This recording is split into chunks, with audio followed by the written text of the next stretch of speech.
அனைவருக்கும் வணக்கம். நாம் இன்றைக்கி பார்க்க போகிற காணொலி எப்படி நம்ம சுந்தரலிங்க குடும்பம், வெண்ணி காலாடி, குயிலி, ஒண்டி வீரன் இந்த வரிசையில் பார்த்தீங்கன்னா இன்றைக்கி நம்ம பார்க்க போகிற காணொலி அனந்த பத்மநாதன் நாடார் அப்படின்ற ஒரு கேரக்டரை பற்றி நம்ம இன்றைக்கி பார்க்க போகிறோம். இவர் யாருன்னா கன்னியாகுமரி மாவட்டத்தை சேர்ந்தவர். இவர் என்ன பண்ணுறாருன்னா, திருவாங்கூர் சமஸ்தானத்தின் மீது டச்சுக்காரர்கள் படையெடுத்து வந்தப்போ அந்த டச்சுக்காரர்களை எதிர்த்து கிட்டத்தட்ட போட்டியிட்டவர் தான் சண்டையிட்டவர் தான் இந்த அனந்த பத்மநாத நாடார்னு சொல்லி ஒரு விஷயம் சொல்லியிருக்காங்க. அது உண்மையா இல்லையான்றதை நம்ம இன்னைக்கு டீபங்க் பண்ண போகிறோம். அதுக்கு முன்னாடி நேற்று நம்ம சென்னப்ப நாயக்கரை பற்றி சென்னப்ப நாயுடுவை பற்றி நம்ம போட்ட காணொலியில் சில கொஸ்டின்ஸ் இருக்குது. அதை நம்ம படிச்சுட்டு இன்னைக்குள்ள காணொலியில் நம்ம போய்க்கலாம். தம்ப்நெயிலை பார்த்துட்டு சத்தமாக சிரிச்சிட்டேன்னா, அவன் பல வருஷமாக இப்படித்தான் பேசிட்டு திரிதான் அண்ணா. கிட்டத்தட்ட பல வருஷம் முடியாது, ஆமாம் பல வருஷம் தான், நமக்கு கிட்டத்தட்ட ஒரு 8 வருஷம் இருக்கும். பந்தல மகாராஜா பாண்டியர் வம்சாவளியா ஆராய்ந்து போடுவோம். கண்டிப்பாக அது யாரு என்ன எதுன்று ஆராய்ந்து போடுவோம். அண்ணா, மல்லர் என்பது குடி பெயரா அல்லது பண்பு பெயரா? மல்லர் என்பது தமிழ் குடிகளில் யாருக்கு பொருந்தும்? விளக்குங்கள் அண்ணா. மல்லர் என்பது 100% பண்பு பெயர். ஏனால் ஒரு இடத்தில் வீரனாகவும் ஒரு இடத்தில் உழவனாகவும் அது பயின்று வரக்கூடியது. இதற்குண்டான விளக்கங்கள் எல்லாமே பார்த்தா சங்க இலக்கியத்திலே இருக்குது. மல்லர் என்பது குடிப்பெயர் கிடையாது. செங்குந்த முதலியார்களின் தாய்மொழி கன்னடம். அவர்கள் அனைவரும் துர்க்கையும் பெருமாளையும் வணங்குபவர்கள். துர்க்கை தமிழ் அம்மன் கடவுள் இல்லை என்று பிராமண நண்பர்களை ஒத்துக்கொள்கிறார்கள். தாயார் என்றும் அவர்கள் துர்க்கையை அழைக்கின்றனர். தமிழர்கள் கும்பிட வேண்டிய கடவுள்கள் யார் யார் என்று விளக்குங்கள். தமிழ் குடிகளின் சாதி சார்ந்த தெளிவான விளக்கங்களுக்கு நன்றி. அதாவது செங்குந்த முதலியார் கன்னடம் சொல்லி நீங்கள் சொல்லி தான் நான் கேள்விப்பட்டிருக்கேன். அதுக்கு நான் டாக்குமெண்ட்ஸ் இருந்தால் சொல்லுங்கள். ஏன்னா செங்குந்த முதலியார்கள் தமிழர்கள் தான். ஏன்னா அவங்க கைக்கோளாறுன்னு சொல்கிறாங்க. அதாவது சோழர் படையில் கைக்கோளார் படையில் இருந்ததாக பார்த்தீங்கன்னா சில சான்றுகள்லாம் இருக்குது. ஆனால் அவங்க தாய்மொழி கன்னடம் சொல்கிறது நீங்கள் சொல்லி கேள்விப்பட்டிருக்கேன். டாக்குமெண்ட் ஆதாரம் இருந்தால் மென்ஷன் பண்ணுங்கள்.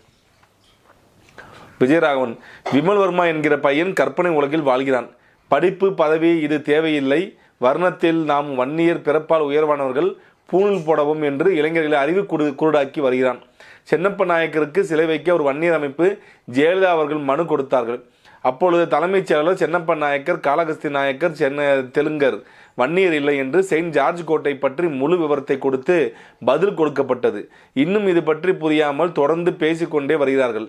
நீங்கள் போட்ட தெலுங்கு கல்வெட்டை நான் படித்தேன், நாயுடு என்றுதான் உள்ளது. நன்றி. உண்மை வரலாறை நடுநிலையோடு பதிவு போடும் துணிவுக்கு வாழ்த்துக்கள். எனக்கு தெலுங்கு கன்னடம் படிக்க தெரியும். நீங்கள் போட்டிருக்க தெலுங்கு கல்வெட்டில் நாயுடு என்று தெளிவாக உள்ளது. மேலும் நீலகண்ட சாஸ்திரி அவர்கள் புத்தகத்தை மேற்கோள் காட்டியிருப்பது சபாஸ். விமல் ஆந்திராவில் அக்னிகுல சத்திரியர் சர்நேம் வர்மாங்கிறதை சேர்த்து போட்டுட்டு இது போன்ற கதையை விடுவதை வழக்கமாக வைத்துள்ளான். இந்த காணொலிக்கு உனக்கு விரைவில் பதில் வரும். நிச்சயமாக நான் எதிர்பார்த்துட்டு இருக்கேன். நீங்கள் போடுங்க, நான் எதிர்பார்க்குறேன். ஆனால் இந்த வாட்டியாவது பார்த்தா தெரியுமா என்று சொல்லாமல் தெரிந்ததை சொல்லவும். பெருமல்லி, Aravamala is distorted version Paraiyars in Andhra as Vanniers are called Digalar in Karnataka. Likewise, Parayars are represented as Aravamala. Means Tamil are Tondai Mandala Parayars. எடுத்து போட்டுருவோம் கண்டிப்பாக. இதை ஒருத்தர் கேட்டே இருக்காப்புல.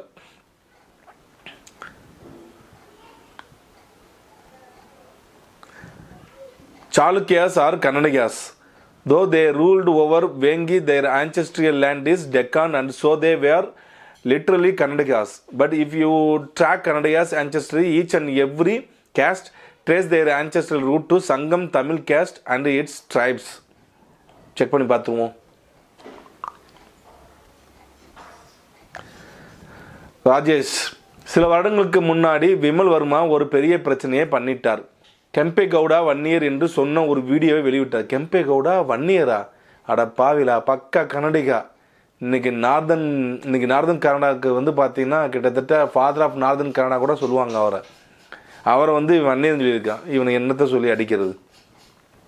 நான் பெங்களூரில் இருந்தப்போ தஞ்சாவூரை சேர்ந்த என் ஒரு வன்னிய நண்பன் அந்த வீடியோவை என்னோட வேலை பார்த்தவர்களுக்கு காட்டினான். அதை பற்றி யாரோ ஒரு உள்ளூர் கன்னட குழுவுக்கு சொல்லிட்டாங்க. அடுத்த நாள் அவர்கள் வந்து பொது இடத்தில் நீ தமிழரா, எந்த சாதி, வன்னியரா என்று கேட்டாங்க. அவன் ஆமாம்னு சொன்னான். சொன்னதும் கத்தி திட்டி அடிக்க வர மாதிரி நடந்துக்கிட்டாங்க. போலீஸுக்கு தகவல் கொடுத்து பெரிய பிரச்சனை ஆக்கிட்டாங்க. போலீஸும் அவர்களுக்கு தான் ஆதரவு கொடுத்தது. அதுக்கப்புறம் அவன் மன்னிப்பு கேட்டான். நல்ல வேளை நம்ம தேனியைச் சேர்ந்த வக்காலிகா சமூகத்தில் ஒருத்தர் பெங்களூரில் வியாபாரம் பண்ணுறவர். அவருடைய செல்வாக்கு வைத்து அந்த பையனுக்கு உதவி செய்து போலீஸ் வழக்கு வராமல் பார்த்துக்கிட்டாங்க. ஆனால் அதுக்கப்புறம் அவனால் வேலை தொடர முடியவில்லை. இப்போதும் அந்த வீடியோ அவர் யூடியூப் சேனல் இருக்குது, போய் பாருங்கள். விமல் வர்மா முழுக்க பொய் பேசுகிறவர். உண்மைதான், இன்னும் அந்த வீடியோ இருக்குது. கெம்பகோடை பற்றி போட்டிருக்கான். சரியான பைத்தியக்காரன். இவன் சரியான பைத்தியக்காரன் கிடையாது, சரியாகாத பைத்தியம். இந்த பைத்தியத்தை வன்னியர் சொந்தங்கள் தயவு செய்து வந்து பார்த்தீங்கன்னா பார்க்கறத செருப்பால் அடிங்க. இல்லைன்னா உங்கள் சமுதாயத்துக்கு தான் மிகப்பெரிய ஆபத்தாக இது போய் முடியும். ஜோசப் ராஜ், அண்ணா அவன் வார்த்தையில் உண்மையில்லை, எந்த ஆதாரமும் சமர்ப்பிக்கவில்லை. படையாச்சி எப்பொழுது வன்னியர் ஆனார்கள் என்ற கேள்விக்கும் அவன் பதில் சொல்லவில்லை. நாயக்கர்களின் வழித்தோன்றல் தான் இந்த படையாச்சிகள் என்று தமிழ் சமூகமான இந்த படையாச்சிகளை அசிங்கப்படுத்துகின்றான். இவன் ஜெராக்ஸ் கூப்பு மாதிரி தெரிகின்றது. இவன் உண்மையான படையாச்சி கிடையாது. இவனுக்கு பதில் சொல்வது வேறு விதத்தில் இருக்க வேண்டும். படையாச்சிகள் வந்து நாயக்கர் வம்சாவளின்னு சொல்லியிருக்கானா? இது வேறையா? படையாச்சிகள் தூய தமிழ் குடிகள். அவர்களுக்கும் நாயக்கர்களுக்கும் எந்த சம்மந்தமும் கிடையாது. அவர்கள் வந்து பார்த்தீங்கன்னா தாய்மொழி Tamil. Perumpalli bro, may know the inscription number bro. நான் அதை அப்படியே ஷோ பண்ணுறேன், அப்படியே பார்த்துக்கோங்க. தம்பி, வரும் தேர்தலில் யார் யார் தெலுங்கு வேட்பாளர்கள் என்பதை இனம் கண்டு கூறினால் வாக்களிப்பதற்கு கொஞ்சம் வசதியாக இருக்கும். தமிழர்களுக்கே வாக்கு. கரெக்டாக எலெக்ஷனுக்கு அந்த ஓட்டுப்பதிவுக்கு முன்னாடியே வந்து பார்த்தீங்கன்னா நான் போட்டேன். நான் அனலைஸ் பண்ணிட்டு இருக்கேன். திமுக, அதிமுக, தேமுதிக, அமமுகன்னு சொல்லி எல்லா கட்சியிலும் எடுத்து வச்சுக்கிட்டு இருக்கேன். எந்த கட்சியில் வந்து எந்தெந்த கட்சியில் யாராவது தெலுங்கு வேட்பாளர்ன்றதை வந்து நான் சொல்லிடுறேன். நான் அண்ணா, படையாச்சி என்பவர்கள் யார்? படையாச்சியும் வன்னியர்களும் ஒன்றா அல்லது வேறா? இந்த டாப்பிக்கை வந்து பார்த்தீங்கன்னா நான் பேச முடியாது. அதை படையாச்சி நண்பர்கள் தான் பேசணும். கல்வெட்டை தெலுங்கு படிக்க தெரிஞ்சவங்க கிட்ட கொடுத்து படிக்க சொன்னீங்க. விமல் வர்மா இன்ஸ்டாகிராம் ஐடி போய் பாருங்கள். விமல் வர்மா நல்லா தெலுங்கு பேசுவார். ஆந்திராவில் வாழும் வன்னியர்கள் பற்றி நிறைய வீடியோக்கள் பதிவிட்டுள்ளார். சமூக வலைதளங்களில் வன்னியர் சிலர் அவர் முதலியார் என்று திட்டி பதிவிடுகிறார்கள். எது உண்மை என்று தெரியவில்லை. இல்லை, நான் எனக்கு தெரிஞ்ச நண்பர்கள்ட்டே அதை கொடுத்துட்டேன். அது நாயுடு தான் வந்து சொல்லியிருக்காங்க. எனக்கு தெரிஞ்ச ரெட்டி நண்பர்கள் இருக்காங்க, நாயக்கர் நண்பர்கள் இருக்காங்க. அதாவது தமிழ்நாடு கிடையாது இவங்க. நான் சொல்கிற அந்த ரெட்டி நாயுடு 2 பேருமே வந்து பார்த்தேன் பியூர் ஆந்திரா.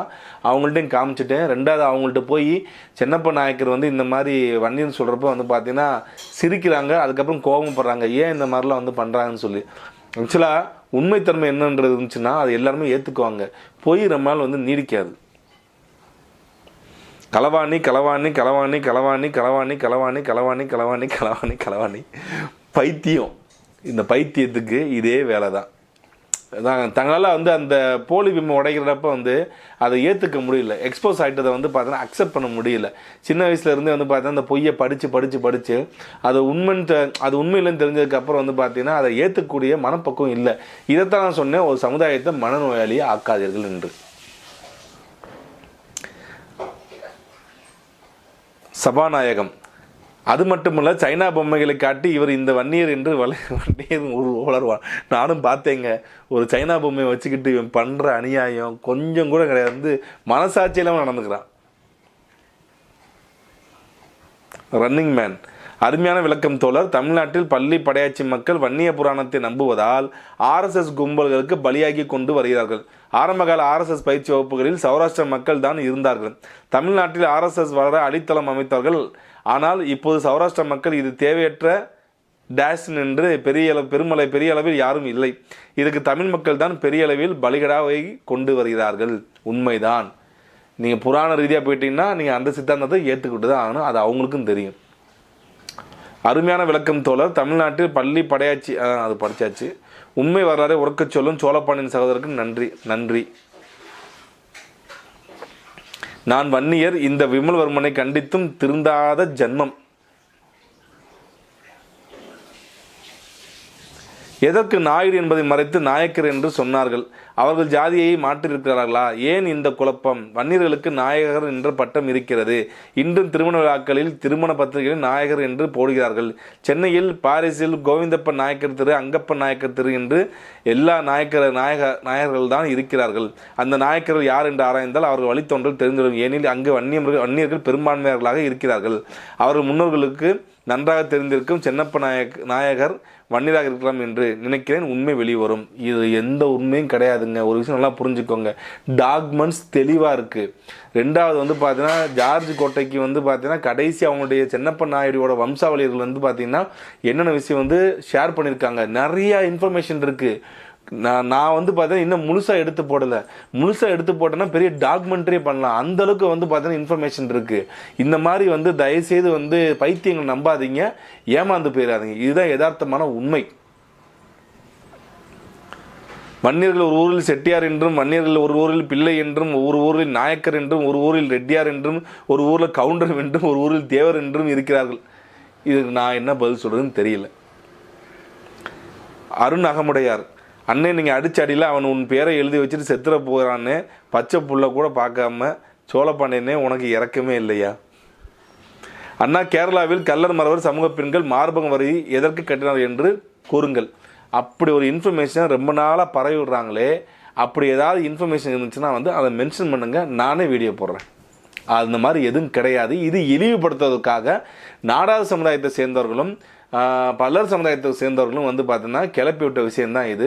ஏன்னா அவங்களோட பேரில் இருக்கிறனால வந்து இது கிளப்பி விட்டதுக்காக இவங்களும் வந்து கட்டினாங்கன்ற மாதிரி கொண்டு வந்திருக்காங்க. ஆனால் அந்த ஆதாரங்கள் எதுவும் வந்து உண்மை கிடையாது. ஆதாரத்தை கொடுக்க சொல்லுங்க, பேசுவோம்.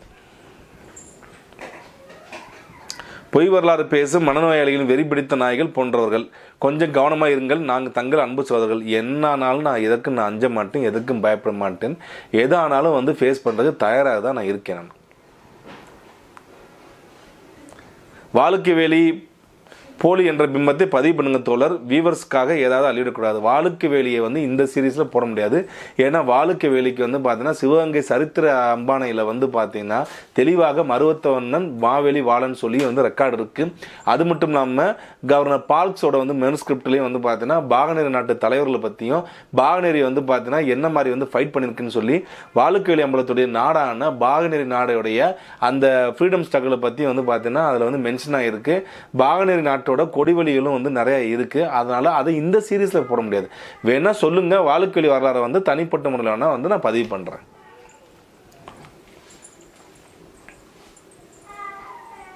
சனாதன மருதர்ம ஆட்சியில் சொல்லனா கொடுமைகளை அனுபவித்த சமூகங்கள் புராண கதைகளை எழுதி தாங்களே சத்திரியர் என கூறிக்கொண்டு பெருமை பேசுகின்றனர். அவர்கள் யாரும் தங்களை பிராமணர் என்றோ வைசியர் என்றோ எழுதவில்லை. எல்லோரும் சத்திரியர் என்றால் யார்தான் சூத்திரன்? யாகம், நெருப்பு, இந்திரன் கடவுளின் தங்களை தொடர்புபடுத்தி புராணங்களை எழுதினர். கடவுள் நெருப்பு சம்பந்தப்பட்டு எழுதியிருப்பது நந்தனார் கதை போல தான். சூரியன் சந்திரனையும் விடவில்லை. புராணம் நிஜம், நீ முட்டாள், பொய் என்று பேசுகிறார்கள், என்னை திட்டுகின்றனர். பிரம்மாவின் தோள்களில் பிறந்தவன் சத்திரியன் என்று தர்மசாஸ்திரம் சொல்கிறது. பிள்ளை எப்படி பிறக்கும் என்று 5 வயது குழந்தை கூட சொல்லும். இந்த மடைகளில் நம் நாட்டின் சாபக்கேடு. உண்மையிலே வந்து பார்த்தீங்கன்னா ரொம்ப ரொம்ப விழிப்புணர்வான ஒரு கமெண்ட். சரி, இன்றைக்குள்ள காணொலியில் வந்து பார்த்தீங்கன்னா நம்ம பார்க்க போகிறது அனந்த பத்மநாதன் நாடார் அப்படின்னு சொல்கிற அந்த ஒரு கேரக்டரை பற்றி தான் நம்ம இன்றைக்கி பார்க்க போகிறோம். இவருடைய ஊர் வந்து பார்த்தீங்கன்னா கன்னியாகுமரி மாவட்டம்.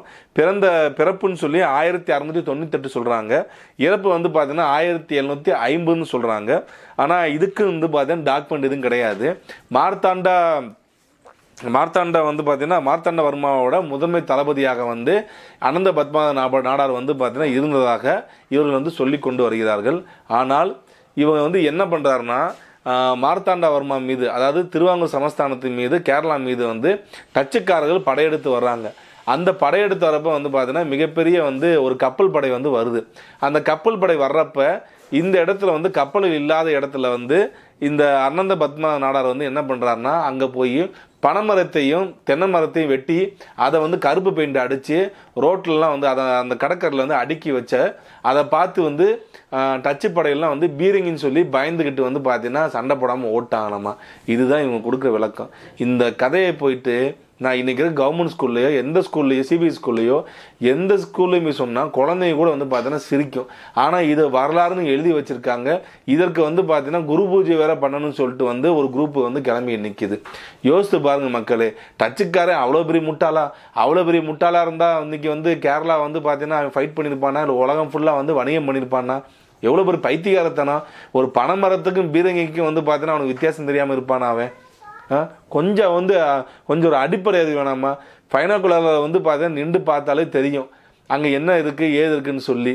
இந்த கதைகள்லாம் வந்து பார்த்தீங்கன்னா நிறைய இந்த மாதிரி கதைகள் வந்து தமிழ்நாட்டில் நிறையா தெரியுது. இந்த மாதிரி வீரபாண்டிய கட்டபொம்மனுடைய அந்த பீரங்கிலாம் வந்து தீந்து போயிடுச்சு, பீரங்கிலாம் அழிச்சிட்டாங்க வெள்ளைக்காரங்க.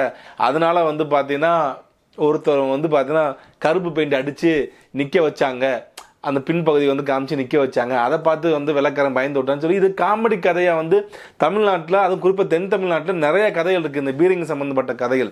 ஆனால் இதை வந்து பார்த்தீங்கன்னா கேரளாவில் நீங்கள் இந்த கேரக்டர் போய் சொன்னீங்கன்னா யார் நீங்க கேட்பாங்க. ஏன்னா இதுக்கு வந்து எந்த ரெக்கார்டும் கிடையாது. ஆனால் இந்த கேரளாவில் வந்து டச்சு ரெக்கார்ட்ஸ் தனியாக இருக்குது, திருவாங்கூர் சமஸ்தானத்தோட ரெக்கார்ட்ஸ்னு சொல்லி இன்றைக்கி மெயின்டைன் பண்ணுறாங்க, திருவாங்கூர் மேனுவல் சொல்லி வந்து மெயின்டைன் பண்ணுறாங்க. அதில் எல்லா இன்ஃபர்மேஷனும் கேரளாவில் வந்து என்ன நடந்துச்சு, வாஸ்கோடகாமா எப்போ வந்தாப்புல, அவர் வந்ததுக்கப்புறம் என்ன ஆகுது, அந்த மசாலா பொருளுக்காக எவ்வளோ சண்டைகள் நடந்துச்சு, போர்ச்சுகீஸரோட வந்து பங்களிப்பு என்ன, டச்சுக்காரரோட பங்களிப்பு என்ன, எல்லாமே தெள்ள தெளிவாக கேரளாவிலேருந்து கோவா, கேலிக்கட்லேருந்து கோவா வரைக்கும் எப்படி வந்து கைப்பற்றினாங்க அப்படின்னு சொல்லி Thiruvankoor manual, Thiruvankoor records plus வந்து பார்த்தா டச் ரெக்கார்ட்ஸு எல்லாமே தெள்ள தெளிவாக இருக்குது. அதில் எந்த இடத்துலையுமே வந்து பார்த்தா இந்த பச்சைக்கிளின்ற பேரே கிடையாது. இது யதார்த்தமான உண்மை. அப்போ இவங்க இன்னொன்று என்ன சொல்கிறாங்கன்னா, மார்த்தாண்டவர்மா உட்காந்துருக்கிற மாதிரியும், டச்சு தளபதி ஒருத்தர் வந்து பார்த்தீங்கன்னா முட்டி போட்டு தலையை கீழே இருக்கிற மாதிரியும், சுற்றி படையர்கள் இருக்கிற மாதிரியும், அந்த டச்சு தளபதி தலை குனிஞ்சு இருக்கப்ப பக்கத்தில் ஒருத்தர் வந்து பார்த்தீங்கன்னா பெரிய ஒரு வாளோட வந்து பார்த்தீங்கன்னா கீழே விழுடா அப்படின்னு சொல்கிற மாதிரி வந்து அங்கே ஒருத்தர் நிற்கிறாப்புல, இவர் தான் அனந்த பத்ம நாடர்னு சொல்லி வந்து கிளப்பிடுறாங்க. ஆனால் திருவாங்கூர் சமஸ்தானத்திலே வந்து அவர் யாருன்னு சொல்கிறாங்களா, பொன்முறி தடித்த பொன்பாண்டி தேவர் அப்படின்னு வந்து சொல்கிறாங்க. இவர் வந்து திருநெல்வேலி பகுதியை சேர்ந்தவர். இவர் வந்து 1000 மறவர் படையில் இருந்த 1000 குதிரை வீரர்கள், குதிரை மறவர் படைகள் இருந்த அந்த படைக்கு வந்து பார்த்தா தளபதி. இவர் தான் வந்து மார்த்தாண்டவர்மாவுக்கு வந்து பார்த்தீங்கன்னா டச்சுக்காரில் எதிர்த்து குளச்சல் போரில் வந்து பார்த்தீங்கன்னா இந்த மறவர் படை போயிட்டு ஃபைட் பண்ணியிருக்கு. இந்த ரெக்கார்ட்ஸ் தெளிவாகவே இருக்குது. ஆக ஒரு தெளிவான இருக்க ரெக்கார்டை வந்து பார்த்தீங்கன்னா எப்படி 23ஆம் புலிகேசியில் இந்த உடல் அந்த தலையுடன் சேர போகிறது அப்படின்ற மாதிரி அழகாக இந்த கதையை வந்து அந்த கதையை எடுத்து போட்டுருந்தா கூட பரவாயில்லைங்க. ஆனால் அந்த கேரக்டரை வந்து எடுத்துக்கிட்டு அந்த ஃபோட்டோவையும் எடுத்துக்கிட்டு அந்த பொம்மை மாதிரி இருக்கிற ஃபோட்டோ எடுத்துக்கிட்டு இவர் தான் அனந்த பத்ம நாடாரு, இவர் தான் பனை மரத்தையும் தென்னை மரத்தையும் வெட்டி போட்டு பீரங்கின்னு சொல்லி ஏமாத்துறது எந்த விதத்தில் நியாயம்? எந்த விதத்தில் நியாயம் சொல்லுங்கள்? எந்த மலையாளியாவது இதை நம்புவானா, இல்லை தமிழை நம்புவானா? அதனால தான் இந்த கேரக்டர் வந்து பார்த்தீங்கன்னா கன்னியாகுமரியில் ரொம்ப பரவலாக பேசப்பட்டுச்சு. ஆனால் இதை நிறைய பேர் டீபம் பண்ணிட்டாங்க. 2013 வந்து பாட்டாளி மக்கள் கட்சி தலைவராக இருந்த டாக்டர் ராமதாஸ் அவர்கள் வந்து இந்த கதையை சொல்லிட்டு இவருக்கு வந்து பார்த்தீங்கன்னா மணிமண்டபம் கட்ட வேண்டும் சொல்லி வந்து பேசினவர். இதே ராமதாஸ் தான் வந்து தென் தமிழ்நாட்டில் இன்றைக்கி ரொம்ப வந்து பார்த்தீங்கன்னா 2 சமுதாய மக்கள் மோத காரணம் வந்து ஒரு கேரக்டரை வந்து பார்த்தீங்கன்னா தோண்டி எடுத்த ஆள். இதுதான் யதார்த்தமான உண்மை. ராமதாஸ் மாதிரி வந்து பார்த்தீங்கன்னா தென் தமிழகத்துக்கு உண்டான துரோகி வந்து பார்த்தீங்கன்னா வேறு யாருமே கிடையாது. மிகப்பெரிய ஒரு துரோகம் செய்த ஆள் தான் வந்து இந்த துரோகி. ஸோ இவர் வந்து இந்த மாதிரி 2013 பேசியிருக்காருங்க. அது தினமணியில் பப்ளிஷ் ஆகிருக்கு, நிறைய இதில் வந்து பப்ளிஷ் ஆகிருக்கு. இது இவருக்கு வந்து 12. ஆனால் எந்த ரெக்கார்ட்ஸுமே கிடையாது. ஆக இந்த பொன்முறி தடித்த பொன்பாண்டி தேவர் அது வந்து கேரளாவில் வந்து பார்த்தீங்கன்னா 4 படங்களில் வந்து பொன்பாண்டி தேவரை பற்றி வந்து பார்த்தீங்கன்னா படமாகவே எடுத்திருக்காங்க. அந்த கேரளா வர்மா பற்றின படங்கள் எல்லாத்துலேயுமே பொன்பாண்டி தேவர் படம் இல்லாமல் அந்த கேரக்டர் இல்லாமல் எடுக்கவே மாட்டாங்க. 2வது சிங்கப்பட்டி ஜமீன் வந்து பார்த்தா ஹெல்ப் பண்ணியிருக்கு. ஆனால் இதெல்லாம் தவிர்த்துட்டு எந்த கேரள வர்மாக்கள் தங்களுடைய பெண்களுக்கு வந்து பார்த்தீங்கன்னா முளைவரி விதித்தார்களோ அதே கேரள வர்மாவுக்கு வந்து இவர் முதன்மை தளபதியாக இருந்தாங்கன்னு சொல்லி ஒரு கதையை கிரியேட் பண்ணி இந்த மாதிரி கொண்டு போய் தன் சாதிகளுக்கு எல்லா சாதிக்கும் ஒன்று உருவாக்கிட்டீங்களே, ஏன் சாதிக்கு ஒன்று நானே உருவாக்கிறேன்னு சொல்லி இது அந்த சமுதாயத்தை சேர்ந்தவர்களே வந்து பார்த்தோன்னா உருவாக்கிய ஒரு கேரக்டர் தான் இந்த அனந்த பத்ம நாடார். ஆனால் இந்த கேரக்டர் வாழ்ந்ததாகவோ இருந்ததாகவோ சண்டை போட்டதாகவோ எந்த வரலாறும் கிடையாது. மாறாக கேரளாவில் வந்து பார்த்தீங்கன்னா இன்றைக்கு வந்து பார்த்தீங்கன்னா பொன்பாண்டி தேவரை பற்றின விஷயங்கள் நிறையா இருக்குது. பொன்பாண்டி தேவருக்கு கோயில் கட்டி வந்து பார்த்தீங்கன்னா வணங்கி வருகிறார் என்பது தான் யதார்த்தமான உண்மை. உங்களுக்கு எல்லாம் தேவைப்பட்டுச்சுன்னா சொல்லுங்கள். குளச்சல் போரை பற்றியும் பொன்முடி தரித்த பொன்பாண்டி தேவரை பற்றியும் வந்து நம்ம இந்த அடுத்த காணொளியில் கூட நம்ம பார்க்கலாம். நன்றி, வணக்கம்.